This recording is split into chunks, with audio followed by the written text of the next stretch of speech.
네, 은혜로운 찬송 하나님의 크게 영광 받으신 줄로 믿습니다. 오늘까지 사사기 그리고 룻기를 비교해서 좀 말씀을 전하도록 하겠습니다. 여러분 잘 들으신다면 성경 읽을 때 이렇게 돼 있구나, 여러분이 잘 도움이 될 것이고 또 실생활에 여러분들이 삶 속으로 또 실천해 나가길 바랍니다. 사사기는요 1장에서 21장으로 되어 있습니다. 근데 원래 사사기는 1장부터 16장으로 끝납니다. 왜냐하면 사사들이 많이 나오는데 마지막 사사가 삼손이에요. 그래서 삼손 얘기로 사사기는 끝나고요.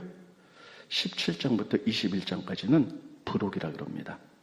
그래서 어떤 얘기를 썼냐면 그 당시에 많은 사람이 타락했는데 특별히 일반 백성은 말할 것도 없고 제사장과 그리고 레위인들로 참으로 타락했더라. 이거를 마지막에 부록처럼 쓰고 있어요. 그래서 17장부터 18장은 제사장의 타락이에요. 19장부터 21장은 레위인의 타락이에요. 근데 이렇게 제사장과 레위인들이 타락한 것은 주일날 예배를 드리고 많은 사람을 도와준다고 했는데 이들이 정말 타락했기 때문에 이스라엘 민족은 사사기 때 정말 타락한 영적 암흑기를 지났다. 그래서 예화를 드는 것이 18장부터 21장까지 내용입니다. 그런데 오늘 저는 19장부터 21장까지 레위인 한 명이 타락했을 때 어떠한 일들이 벌어졌는가, 이런 부분에 대해서 말씀을 좀 전하도록 하겠습니다. 에브라임 산지에 레위인이 한 분 계셨어요. 근데 이분이 첩을 뒀습니다. 참 말이 안 되는 거죠. 목사가 첩을 뒀다. 그럼 여러분 어떻게 하겠어요? 네, 그런 생각을 했어요. 근데 이 첩이 레위인에게 만족하지 못하고 또 행음을 하고 도망을 갔습니다. 근데 그 레위인이 그 첩을 찾기 위해서 쭉 다니다가 첩을 찾았어요. 그리고 돌아오는데 베냐민 지파 땅을 지나가게 됩니다. 근데 그 지파 땅을 지나가는데 그만 밤이 되고 말았어요. 그때 어떤 노인네가 이렇게 얘기합니다. 레위인, 밤이 깊었으니 우리 집에서 하룻밤 자고 가십시오. 그래서 그 집에서 하룻밤을 자요. 그런데 잘생긴 레위인이 첩과 함께 그 집에 들어갔다는 이야기가 그 베냐민 지파 땅에 소문이 돌기 시작합니다. 그날 밤에 베냐민 지파도 다 타락했어요. 그래서 동성연애를 하는 남자들이 많이 떼거지로 몰려옵니다. 그래서 문을 두들기면서 이렇게 얘기합니다. 그 남자 내놔라. 우리가 잠자리를 같이 하겠다. 근데 그 노인이 레위인, 하나님 앞에 거룩하게 선 사람을 내놓을 수가 없죠. 그래서 궁리하다가 그 첩을 내놓습니다. 그래서 첩이 나가니까 그 베냐민 지파에 많은 깡패 같은 남자들이 그 여자를 윤관을 해요. 그리고 그 여자가 죽습니다. 그 다음날 아침에 이 레위인이 보니까요 그 사람이 죽었거든요. 그래서 그 안에 시체를 가져다가 집에 와갖고요 그 시체를 12토막을 냅니다. 그러는 이스라엘 12지파에게 다 그 시체를 다 보내요. 그러니까 이 12지파가 다 깜짝 놀랐죠. 이스라엘 역사상 이런 일은 없었다. 이게 도대체 어떻게 된 것인가 알고 봤더니 베냐민 지파의 남자가 그랬다는 거예요. 그래서 12지파가 베냐민 지파 빼니까 11지파죠. 이스라엘 11지파가 베냐민 지파하고 전쟁을 벌립니다. 그래서 베냐민 지파의 모든 사람을 다 죽여요. 여자고 남자고 아이고 다 죽이고요. 한참 전쟁의 광기 속에서 죽이다 보니까요 문득 정신을 차리고 봤더니 베냐민 지파가 다 죽고 남자만 600명이 남았어요. 그러니까 11지파가 큰일 났어요. 정신없이 죽이다 보니까 하나님께서 12지파가 있는데 한 지파가 없어지게 되었다. 어떻게 하면 좋을까? 이들을 통해서 베냐민 지파를 이어가자. 근데 이들이 11지파가 하나님 앞에 맹세를 합니다. 이 베냐민 지파가 이런 죄를 졌기 때문에 우리의 딸들을 그들에게 남쪽에 주지 않겠다고 맹세를 해요. 그러니까는 이 600명의 남은 베냐민 지파 남자들에게 결혼할 여자가 없는 거예요. 그래서 이들이 11지파가 모여서 궁리를 합니다. 어떻게 할까 하다가 그러면 베냐민 지파하고 11지파가 전쟁할 때 11지파 가운데 안 나온 사람이 있을 것이다. 그 사람을 찾아보니까 길랏 야베스.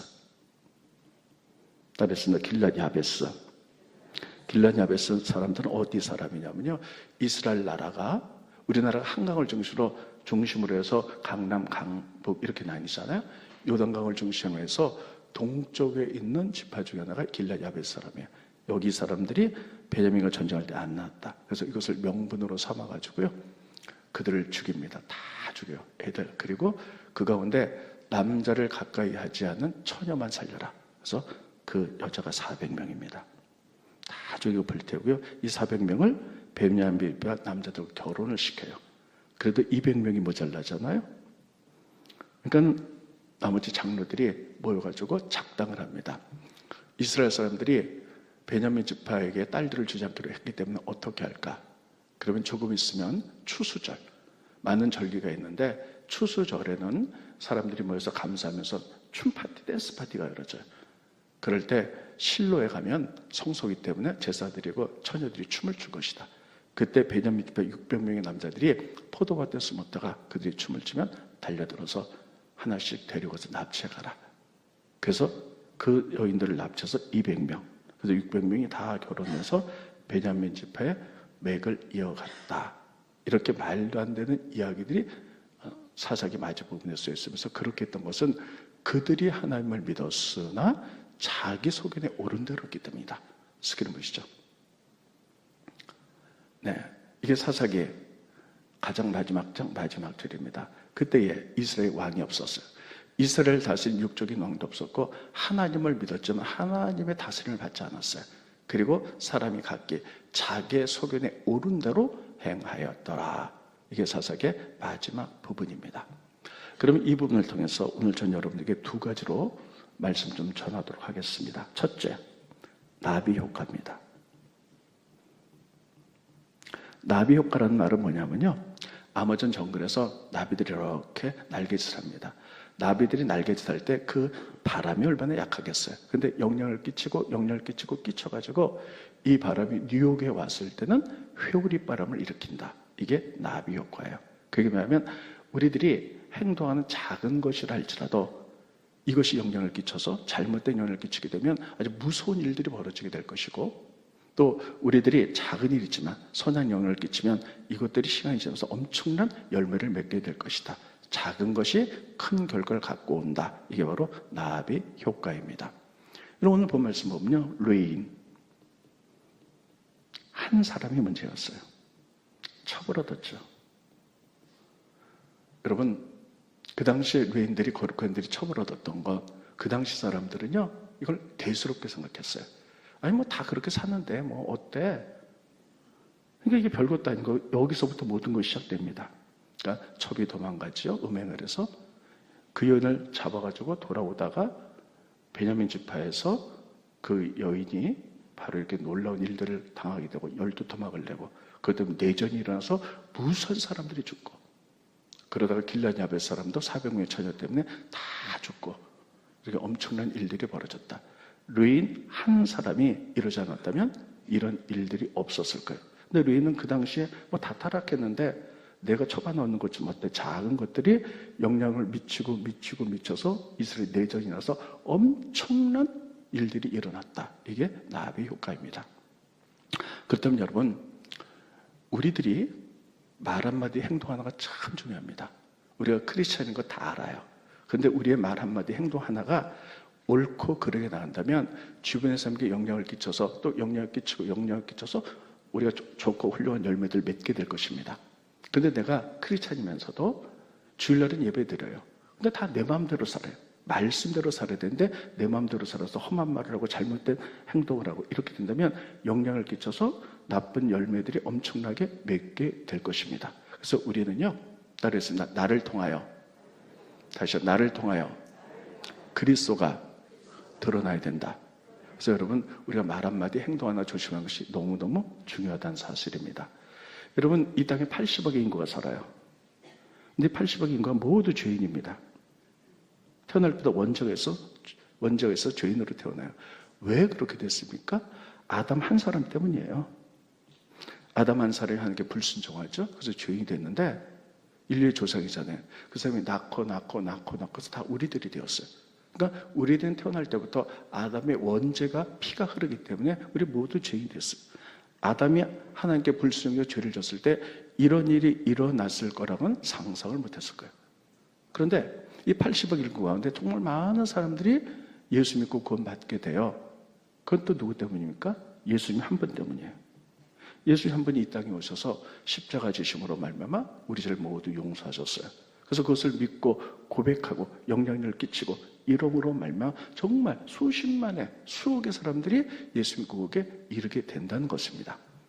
예수님 일생을 생각해 보면요, 예수님이 지금부터 2000년 전에 태어날 때 이스라엘 나라는 롬의 지배를 받고 있었어요. 그 작은 나라에 베들레헴에서 탄생하시고 나사렛이라는 아주 촌동네에서 자라셨거든요.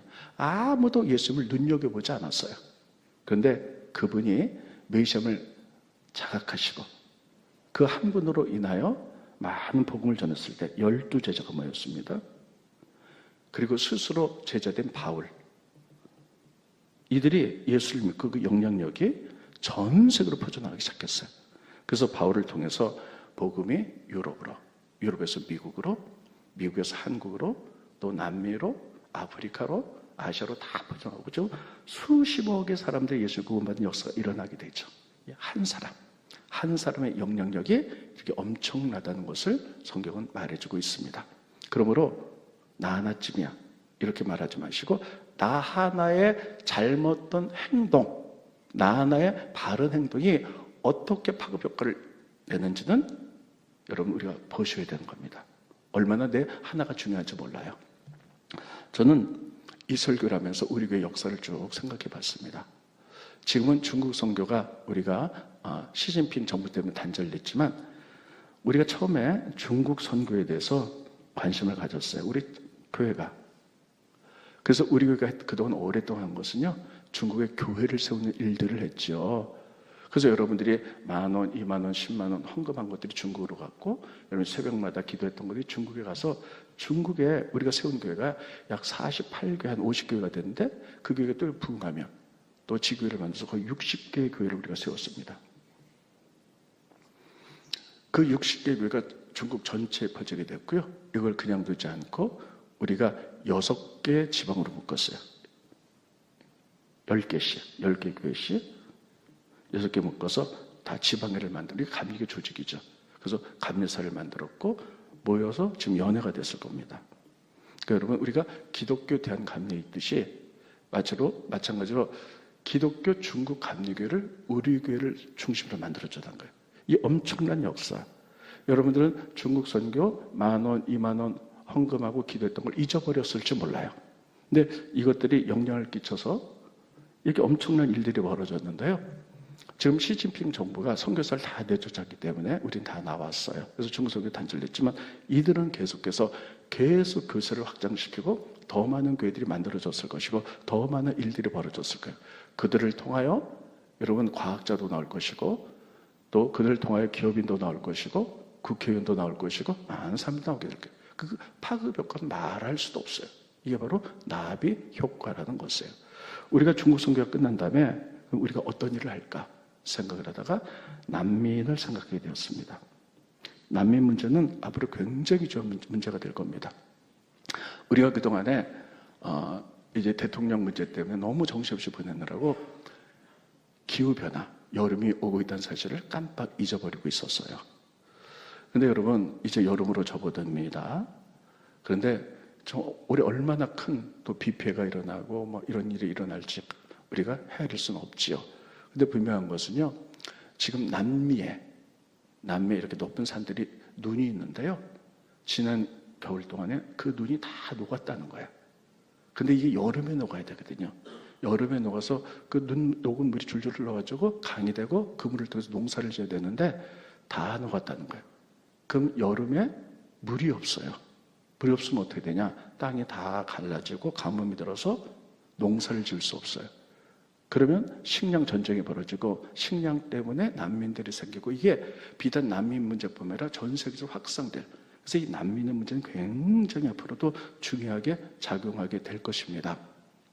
자, 그러면 여러분 저희가 또 난민에 대해서 많은 생각을 하게 되었고요. 그러면 난민들이 이 나라 저 나라 보트피플에서 살아가면서 이 난민들이 그래도 어른들은 뭐라도 해서 먹고 사는데 아이들은요 배우지도 못하고 먹지도 못해요. 그래서 우리가 난민 학교를 만들자 해서 참 많은 난민 학교를 만들었죠. 말레이시아의 로히앙족들, 그래서 그들이 난민으로 왔을 때 우리가 난민 학교 만들자. 그래서 오래전에 난민 학교를 만들어서 거기서 많은 아이들이 공부합니다. 여러분 그 아이들이요 지금 이 대학 간 애들도 있고 10년, 20년 지나면 그 아이들을 통하여 세계 각 나라에 많은 일꾼들이 배치될 거예요. 의사도 있을 거고요. 또 여러 가지 사업하는 사람도 있을 것이고, 또 여러 가지 학자도 있을 것이고, 이들을 통하여 여러분 얼마나 많은 열매를 맺게 될지 우리는 상상할 수 없습니다. 그러다가 두 번째는 아프리카 루안다에다가 우리들이 또 그 아이들에게 학교를 지어줬죠. 그리고 식당과 그리고 도서관을 지어줬고, 거기서 아이들이 공부를 합니다. 그 많은 아이들이 공부를 해서 그 아이들이 요새 TV 보면 루안다가 제법 많이 나오더라고요. 그 아이들이 이제 다 어른이 되었을 때 그들이 루안다를 이렇게 다 어른들이 되어서 나라를 이끌어갈 때 얼마나 많은 영향을 끼칠까 하는 것들을 생각해 봅니다. 또 올해부터 시작되어 있죠. 우리 안현정 선교사, 우리 청년회장 출신이고요. 이집트로 갔습니다. 그래서 이집트 밑에 수단이라는 나라가 내전이 벌어져서 수단의 난민들이 이집트로 많이 갔어요. 그래서 거기에 난민 아이들에서 학교를 세우자. 그래서 우리가 학교를 지금 세우고 있어요. 그래서 이거는 우리 교회뿐만 아니라 우리 교회 출신의 부목사들이 같이 제가 연합하자. 그래서 학교를 세우고 보내주고 있습니다. 이 아이들이 좀 어렵지만 금세 10년, 20년 되면 어른들이 돼서 전체 모든 사회 영역에 나가서 많은 일들을 하게 될 겁니다. 그러면 이 파급 효과는 말할 수도 없습니다. 저는요, 이 다음에 여러분과 제가 천국 가서 받을 큰 상급이 이거라고 생각합니다. 여러분 생각해 보세요. 우리는 중국에 교회 세운 것과 남미학교 세운 거 돈 몇 푼 헌금하고 기도하고 잊어버렸어요. 하나님 다 기억하시고 지금도 많은 사람들이 지금 영향을 끼치고 있다는 거예요. 천국 가면 정말 수고했다. 그래서 우리 모두들에게 이런 상급을 주실 줄로 믿습니다. 그래서 정말 중요한 건 뭐냐면 다시 본문으로 돌아갑니다. 레인 한 명이 아무 일도 없었다면 얼마나 좋을 뻔했겠어요. 근데 그 당시 뭐 다 그렇게 사는데 나도 첩도 넣었대. 이 작은 문제 하나가 또 영향을 끼쳐서 이스라엘 역사상 가장 잔인한 참혹한 내전이 일어나서 엄청나게 많은 사람이 죽었고, 전쟁의 가장 큰 피해자는 아이들과 여자들입니다. 여자들이 비참하게 살았다. 이렇게 고발하고 있습니다. 그래서 여러분, 여러분이나 저나 우리 한 사람이 얼마나 중요한지 모릅니다. 따르겠습니다. 나는 하나님의 일꾼이요, 나를 통하여 그리스도가 드러나야 된다. 그래서 우리가 작지만 나비처럼 작은 영향을 끼치지만 이것들이 모여서 또 영향을 끼치고 할 때 뉴욕에 회오리바람이 부는 것처럼 이걸 통하여 하나님 나라가 점점 더 많아질 줄로 믿습니다. 이게 첫 번째 우리에게 주신 교훈입니다. 두 번째, 잔혹사예요. 우리가 전쟁 얘기를 보면 너무나 잔혹한 일들을 많이 벌이죠. 전쟁의 광기 때문에. 특별히 우리나라도 월남전을 겪었고요. 또 6.25 사변을 통해서 얼마나 잔혹했는지를 우리 다 알고 깨닫고 있습니다. 그러면 성경상에는 여러 가지 나라가 나와요. 여러 나라 가운데 가장 잔혹한 나라는 어떤 나라였나? 자료를 보니까 바로 아수르였어요. 여러분 아수르 아시죠? 이 나라는 이스라엘 나라가 남쪽이다 나뉘어서 북이스라엘 나라를 침략해서 멸망시킨 나라입니다. 근데 이 아수르는요, 큰 제국을 형성했는데 이 제국을 이끌어 나가기 위해서 굉장히 공포의 정치를 했어요. 그래서 제가 자료를 좀 갖고 왔는데요. 이렇게 되어 있습니다. 그 당시 아수르 왕들은요, 이제 다른 나라를 식민지에서 그들이 독립을 꿈꾸고 반역을 일으킬까봐 아주 공포 정치를 했는데 반역자들, 죄인들을 이렇게 다뤘습니다. 제가 읽어드리겠습니다. 사람을 꼬챙이로 찔러서 매달아놨다. 엿다가에 꼬챙이를 찔러서 벽에다 매달아놨고요. 살아있는 산채로 가죽을 벗겼다. 머리를 철퇴로 쳐서 머리를 깨트려 죽였다. 그리고 칼로 목을 잘라서 그걸 탑을 쌓았다. 그리고 전쟁 포로들 가운데 군사들은 생채로 칼로 눈알을 도려냈다. 이렇게 쓰고 있어요. 얼마나 미친 전쟁의 광기입니다. 그리고 그 당시 아수르 왕들의 어록, 우리나라도 대통령이 어록 같은 게 있잖아요. 왕들의 어록을 보면요, 이렇게 써 있습니다. 사네비라고 여러분 들어보셨죠? 구약성경은 사네비 아수르의 왕이 나옵니다. 그는 이렇게 얘기했어요. 나는 공포로 이 땅을 다스려 공포로 몸을 공포로 힘센 영웅이 될 것이다. 그러니까 전체를 다 공포로 다스려서 잔인하게 할 것이라는 것이고요. 아슈르 바니팔이라는 왕도 있어요. 여러분 들어보셨을 거예요. 거기는 이렇게 썼습니다. 나는 왕으로서 들판을 피로 가득 채워 무시무시한 허리케인이다. 다 죽여서 피로 물들게 하겠다.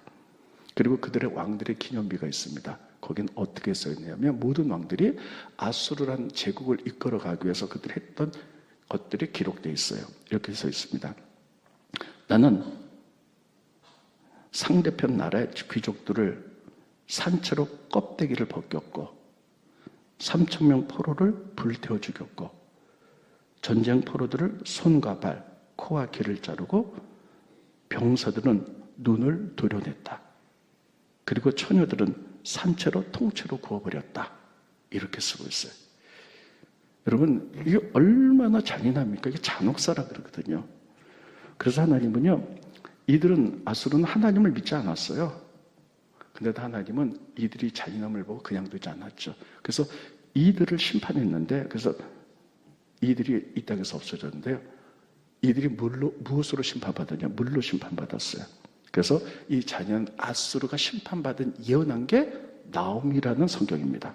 따라서 나훔. 다시 성경은 나훔서라고 있죠. 나훔서가 이거예요. 그래서 아수르의 잔인함.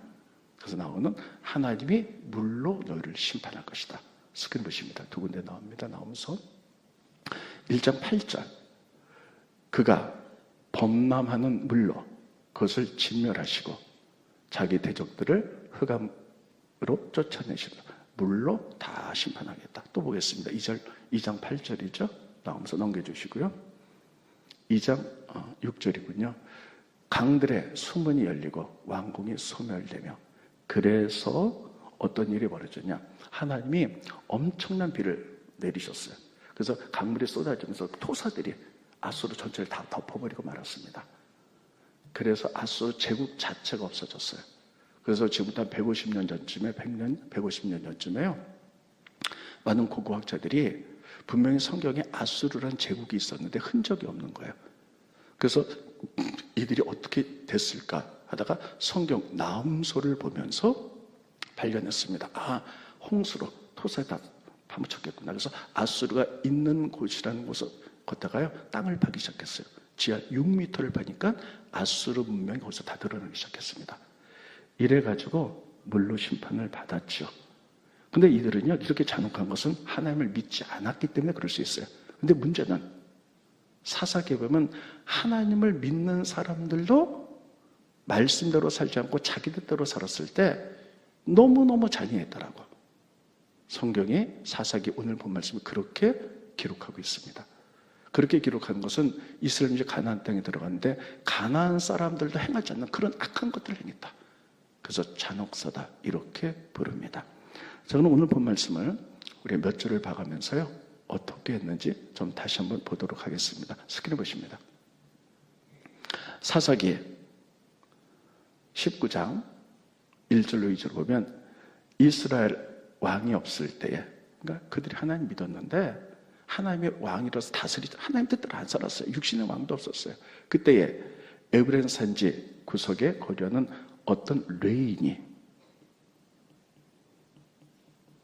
유다 베들레헴에서 첩을 맞이했다. 자, 접었어요. 레인은 하나님 뜻대로 백성을 가르치는 사람들이에요. 거룩한 사람인데 첩을 맞이했다. 이게 뭡니까? 하나님 믿어도 자기 뜻대로 자기 욕망대로 했다는 거예요. 여기 비역의 시작이죠. 다 그랬대요. 제사장도 그렇고 레인도 그렇기 때문에 일반 백성은 말할 것도 없다는 거죠. 자, 그리고 첩이 또 바람이 나서 도망갔는데 레인이 그 연을 찾아가고 돌아오는데 베냐민 지파 땅에 이르게 되었습니다. 하룻밤이 저물러서 어떤 노인네가 자기 집에서 자라. 그래서 거기 자는데 베냐민 지파 사람들이 그 깡패 같은 동성연애 남자들이 막 몰려와서 이 남자 내놔라.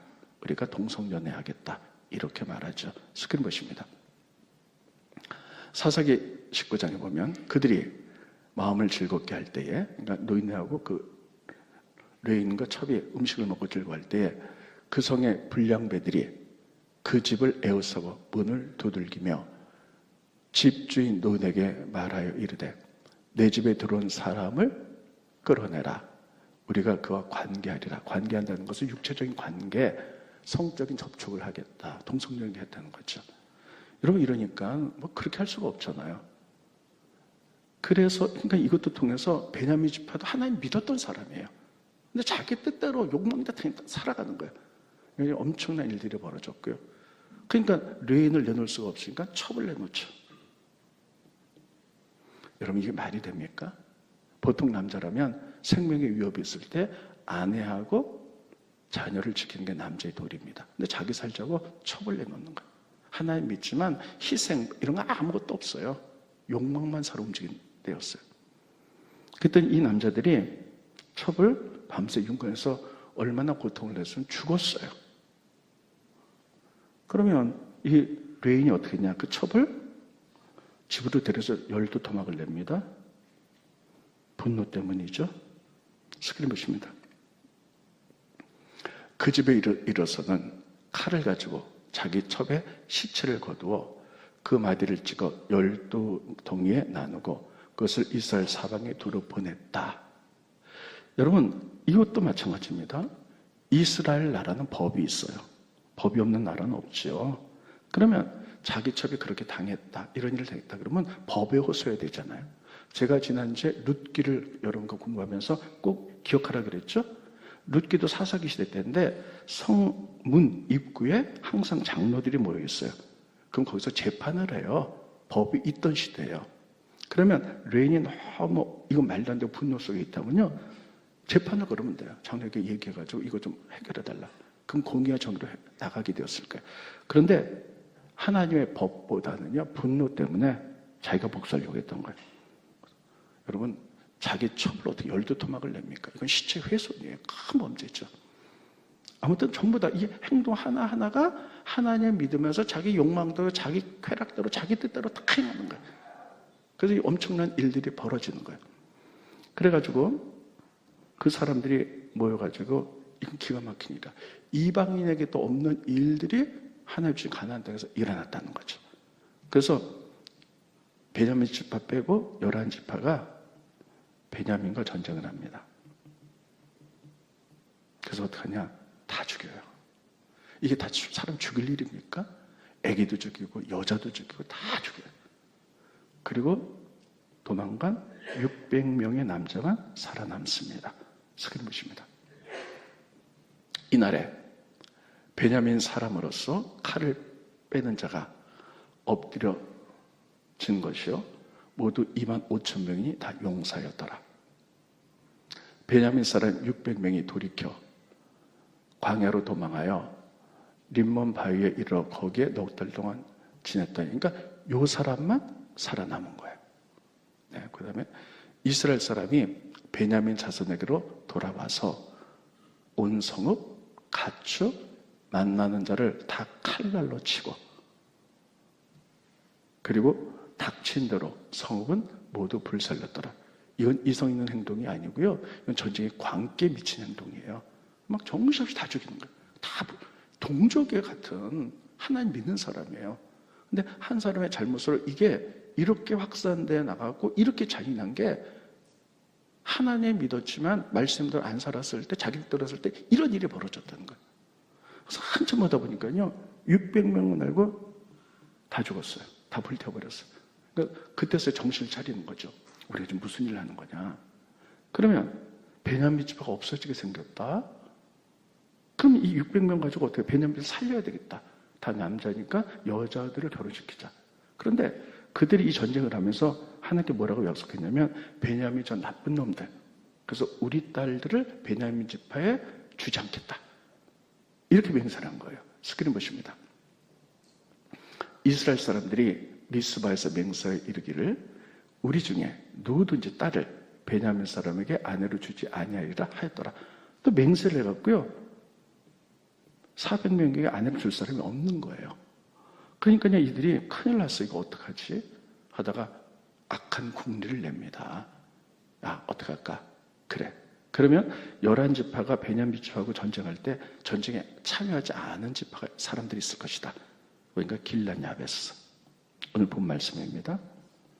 길앗 야베스는 어디냐면요, 우리나라 한강을 중심으로 해서 강북이 있듯이 이스라엘 나라도 요단강을 중심으로 해서 대부분 다 서쪽에 살아요. 근데 동쪽에 길앗 야베스 이스라엘 지파가 거기서 살고 있습니다.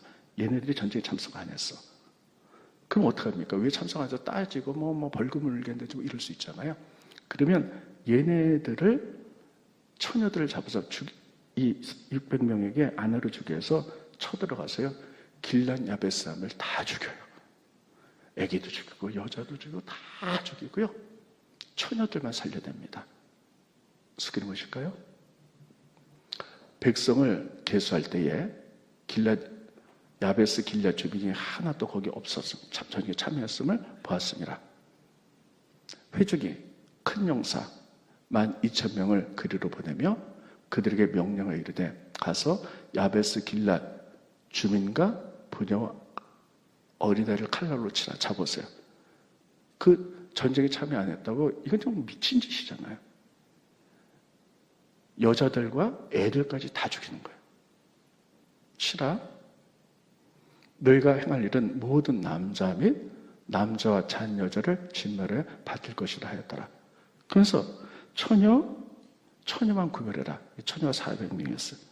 근데 이 처녀가 진짜 처녀인지 남자랑 잔지를 어떻게 알았냐는 거예요.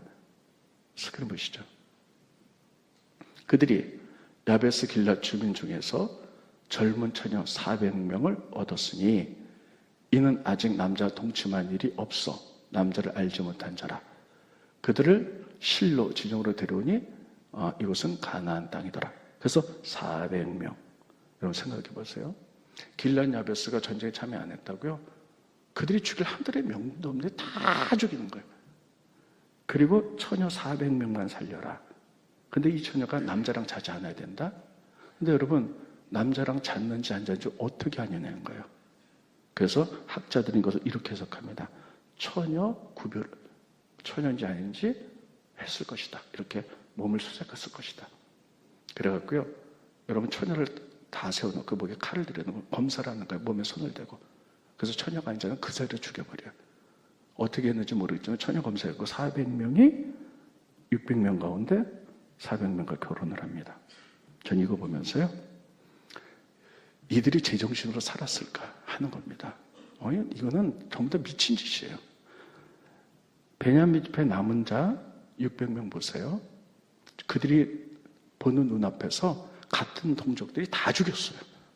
자기 어머니, 아버지, 형제 다 죽였어요. 여러분, 제가 목회를 하면서요, 사람이 나이가 들어서 돌아가신 거 어떻게 할 수 없지만요, 갑자기 젊은 자녀들이 갑자기 죽었다든지 어떤 갑자기 불상사로 이렇기 때문에요, 정말 사람이 제정신을 못 살더라고요. 그런데 보는 앞에서 다 죽여서 상처만 남은 600명. 그리고 길앗 야베스 처녀. 이 처녀들도요, 자기 동족들이 다 죽인 거예요. 이 처녀들 앞에서 엄마, 아버지, 애들까지 다 죽여요. 그 처녀들만 딱 놓고요, 처녀인지 아닌지 검사를 하는 거예요. 남자들 앞에 옷을 벗겨놓고 검사를 해갖고 목에 칼 대고 처녀 아니다 그러면 죽이는 거예요. 그래서 400명이 결혼하는데 이 처녀들도 제정신이 아니었을 거예요. 자기가 보는 앞에서 부모, 형제들이 다 죽잖아요. 그리고 같은 처녀가 있는데 몸 검사를 해서 처녀가 아니다 그러면 그저를 죽여버린 이걸 보면서요, 얼마나 공포스러웠겠어요. 이런 상처투성의 400명과 상처투성의 여자가 남자가 만들었을 때 이게 제대로 가정을 이끌었을까요? 아니에요. 저는 대부분 다 미쳤을 거라고 생각해요. 정신분열이 일어나고 그랬을 거라고 생각해요. 그런데 아직 200명이 남았잖아요. 그런데 베냐민 지파에게 딸을 주지 않기로 했기 때문에 걱정이 생겨 200명을 어떻게 하지?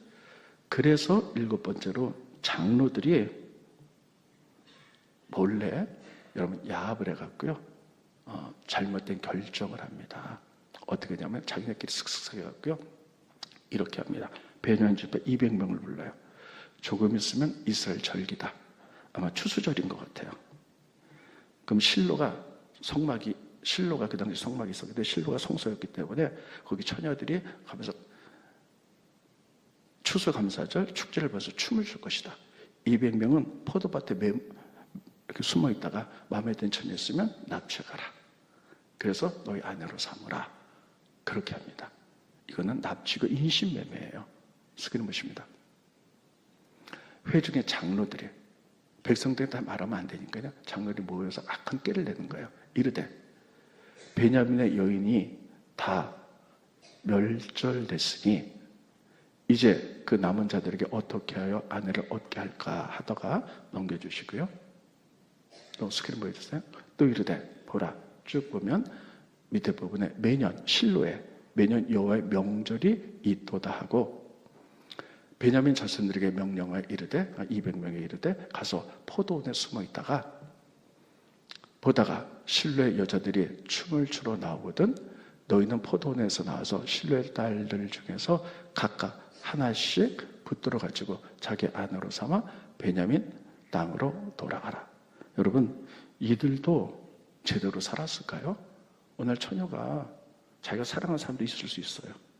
또 오늘 갑자기 춤추고 축제 하나님께 예배드린 축제를 가다가 납치당하는 건 인신매매 당했고요. 생전 처음 본 상처투성이 남자에게 살림을 차려서 이게 말도 안 되는 거죠. 이들이 정상적으로 살아갈 수가 없는 거예요. 그래서 이렇게 해서 제일 마지막에 이렇게 쓰는 거죠. 그 땅에 왕이 없으므로 자기 옳은 대로 자기 뜻대로 살았기 때문에 이런 기가 막힌 참혹한 일들이 벌어졌다. 사실이 이렇게 끝나는 거예요. 이걸 보면서요. 크리스찬이 타락하면 세상 사람보다 더 악할 수도 있구나. 다 하나님 믿는 사람이거든요. 이런 것들을 생각해 봅니다. 이걸 보면서 우리들이 기억해야 될 게 있어요. 보세요. 사사기 시대 때 하나님 믿었어요. 그들이. 하나님 믿었지만 생활은 자기 욕망대로 살았어요. 뜻대로 살았더니 정말 기가 막힌 내전에서 정말 많은 사람이 죽고 잔혹한 역사가 일어났다. 잔혹사가 일어났다. 근데 여러분 전쟁 가운데 가장 피해를 많이 본 사람이 아이들과 여자들이에요. 그래서 여자들이 그렇게 됐더라 이렇게 쓰고 있어요. 그 여자를 사람을 안 보고 왜 여자를 그랬을까요? 그 당시에는 남성 위주의 사회였기 때문에요. 이렇게 폭력을 그냥 했던 겁니다. 그런데 사사기 시대에 이래가지고 타락의 끝이다. 이렇게 얘기를 합니다. 그런데 이것을 누가 끊었냐는 거죠. 사사기 다음에 룻기가 나옵니다. 룻기도 1장 1절에 보면 사사기 시대였다. 그래서 여자를 천히 여기고 막 함부로 했던 시대였다. 그런데 나오미하고 룻이 거지가 되어서 돌아왔는데 아무도 그게 관심 안 가졌죠. 여자들을 우습게 보던 시대예요. 그때 보아스가 나오미와 룻을 살 길을 열어줬다. 사랑과 헌신으로. 그래서 나오미하고 룻이 갖고 있던 밭을 팔린 밭을 자기가 손해보더라도 돈을 주고 사서 그들에게 줬다. 이게 고혈제도죠. 제가 지난주에 말씀드렸죠. 그래서 그들이 살 길이 열렸던 거예요. 그런데 거기에 가문이 끊어졌기 때문에 보아스가 룻과 결혼해서 아들 시를 낳는데 그것은 내 시라 하지 않고 바로 나오미와 룻의 가문을 이어갈 시로 이렇게 했다 말하고 있죠. 이거는 형사 취소법이라고 그랬어요. 가장 하나님의 사랑 헌신. 그래서 보아스는요. 자기가 물질적인 손해, 자기가 그래서 난 아들도 다 포기할 만큼 이 가난하고 힘든 여자를 사랑 헌신으로 도와줘 살 길을 열어줬다는 거예요. 어떤 시대에? 사사기 시대에. 사사기 시대에 다 하나님 믿었지만 영모가 뜻대로 나와서 막 함부로 사람 죽이고 엄청난 비극의 잔혹한 시대에 이런 사람이 있었다는 거예요. 그래서 사사기 다음에 룻기가 나오는 건요. 바로 이런 것들을 끊는 사람이 있었는데 그게 바로 보아스였다. 됐습니다. 보아스. 그래서 이게 룻기가 중요한 거예요. 여러분 이 보아스로부터 누가 태어납니까? 다윗왕이 태어났고요. 예수님이 태어나요. 자 그러면 이제 결론을 조금 짓도록 하겠습니다.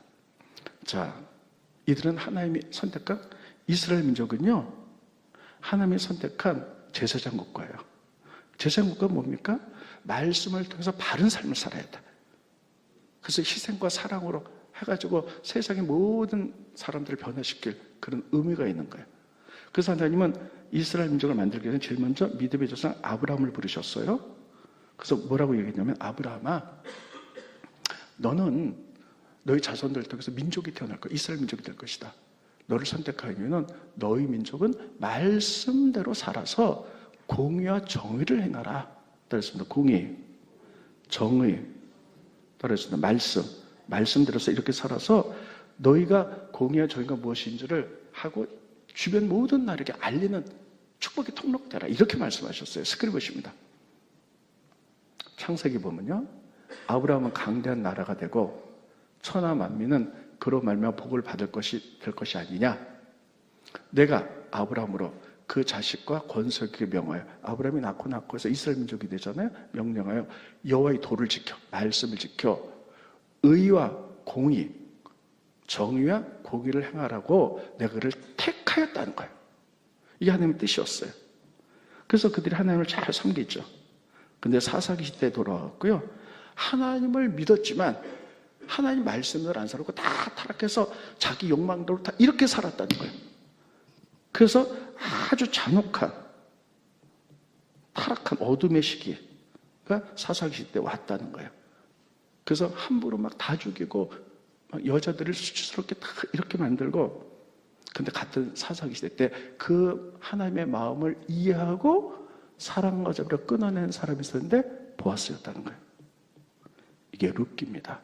그래서 성경에 룻기 가장 마지막에 보아스는 낳고 해서 다윗 왕을 탄생했다. 이렇게 끝나요. 스킬 보십니다. 살몬은 보아스를 낳았고, 보아스는 오벳을 낳았고, 오벳은 이세를 낳았고, 이세는 다윗 왕을 낳았다. 그럼 다윗 왕이 뭐냐? 다윗 왕이 된다면 공의와 정의를 행했다는 거예요. 스킬 보십니다. 다윗이 역대상 이스라엘을 다스려 모든 백성에게 공의와 정의를 행했다. 이게 위대한 거예요. 그럼 공의와 정의는 뭐냐는 거예요. 다시 한번 정돈해 드릴게요. 그리고 마칠게요. 공의와 정의는 뭐냐면, 모든 사람은 평등해요. 모든 사람은 축복받아야 돼요. 따라서 모든 사람은 하나님의 형상이다. 그래서 모든 사람은 평등하다. 모든 사람 다 축복이다. 이게 공의와 정의예요. 그래서 악한 것에 의하여, 악에 의하여 고통당한 사람이 없어야 돼요. 피해본 사람이 없어야 돼요. 그래서 여러분, 그래가지고 다윗은 그렇게 하나님 뜻대로 살았다는 거예요. 그래서 다윗이 위대한 왕이에요. 그 혈통을 통해서 예수님이 탄생하셨죠. 이거는 보아스를 통해서, 다윗을 통해서 예수님 탄생했다. 보아스는 우연히 일어난 게 아니에요. 그 타락한 사사기 시대, 욕망을 살다가 이 시대를 끊어낸 거예요. 끊어낸 거예요. 사람들을 귀하게 여기고 도와줬고 희생과 사랑으로.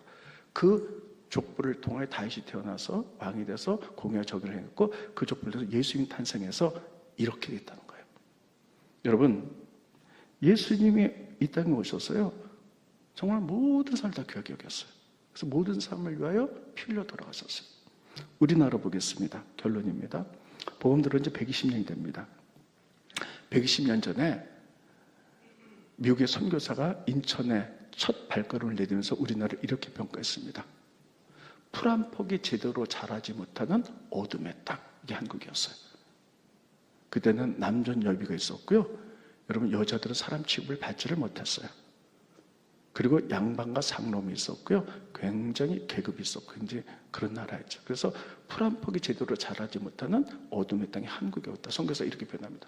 근데 복음이 들어와서 120년 동안에 어떻게 됐습니까? 남녀 차별 다 없어졌죠. 다 똑같잖아요. 이게 기독교 영향이에요. 양반 상놈 다 없어졌어요. 그래서 모든 사람이 평등하고 모든 사람이 축복받고 이런 것이 하나님 나라거든요. 이런 것을 예수님 때문에 이 사회가 그렇게 된 것입니다. 여러분, 그런데 사람은 옛날이나 지금은 사는 게 더 비슷해요. 사사기 시대 때 하나님을 믿었지만 말씀대로 살지 않고 자기 욕망대로 했다면요, 엄청난 전쟁이 일어나고 사람들이 죽었던 것처럼 이 시대도 우리 크리스찬들이 선한 영향을 끼치지 못하고 교회는 오지만 우리가 악한 영향력, 자기 욕망성을 살면요, 이 파괴 때문에 엄청난 일들이 벌어질 수 있다라고 성경은 경고하고 있어요. 그래서 여러분, 우리 크리스천은 얼마나 중요한지 모릅니다. 따라했습니다. 다시요.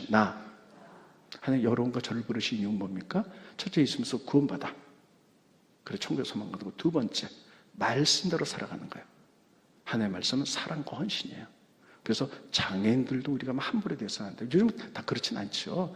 어린 자라 그래서 함부로 대해서도 안 되고요. 연약한 자라 함부로 대해서 다 똑같아요. 사랑과 헌신으로 그들을 다 우리가 살피고 사랑하고 헌신하고 다 이렇게 나아가게 될 때에 우리의 작은 믿음의 삶이 말 한마디가 행동이 나비 바람처럼 작지만 그것이 영향력을 끼쳐서 천만의 크리스천들이 바람을 일으킬 때에 엄청난 축복의 바람이 일어나게 될 줄로 믿습니다. 그래서 사사기와 룻기를 통해서 하는 결론적으로 주시는 말씀은 뭐냐면요, 우리의 바른 삶을 통해서 세상의 악을 끊어내자는 거예요. 그렇습니다. 세상의 악을 끊어내자. 근데 우리 힘으로 안 돼요. 그렇죠? 우리가 하나하나가 바른 삶을 살아갈 때, 말씀대로 살아갈 때 이 날갯짓들이 모여가지고 엄청난 일들을 하게 될 줄로 믿습니다. 아까 우리 장로님이 기도하셨는데요, 지금 대통령이 탄핵됐습니다. 우리는 어쩔 수 없이 잘 받아들여야 되죠. 근데 문제는 이제부터예요. 이제부터 우리는 또 기도해야 될 줄로 믿습니다. 이 땅에 정말 우리 장로님이 기도했던 것처럼 하나님 보시기에 공의롭고 정의로운 사람, 이런 사람이 대통령이 돼서 이 나라를 회복시킬 사람, 누군지는 모르지만 하나님이 그런 사람을 찾고 계시고 그런 사람을 기르고 계실 줄로 믿습니다. 우리가 그것을 놓고 기도하고 하나하나 다 공의와 정의의 바른 삶을 통해 날갯짓을 할 때 그것이 이 땅에 큰 민주주의라는 태풍을 일으켜서 오히려 전화위복의 기회가 될 줄로 믿습니다. 그런 삶을 살아가는 여러분과 제가 되기를 예수의 이름으로 축원드리겠습니다. 기도하겠습니다. 고마우신 주님, 은혜를 감사함을 드립니다. 오늘 사사기의 그 잔혹한 이야기와 그것을 끊어낸 룻기 보아스에 대해서 말씀을 비교해서 보았습니다. 하나님, 우리들은 약하나 우리가 하나님 말씀대로 살아가서 선한 영역에 나비짓을 행할 때 천만이 모이고 전 세계 확산되면 엄청난 하나님의 역사가 일어날 줄로 믿습니다. 우리나라에도 말씀 중심이 우리가 날갯짓을 함으로 말미암아 공의 정의 사회로 다시 세워지게 하게 하시고 이 땅을 잘 지리할 이 대통령이 누가 될지는 알 수 없으나 그런 분이 되게 하실 줄로 믿습니다. 하나님 역사하여 주시옵소서.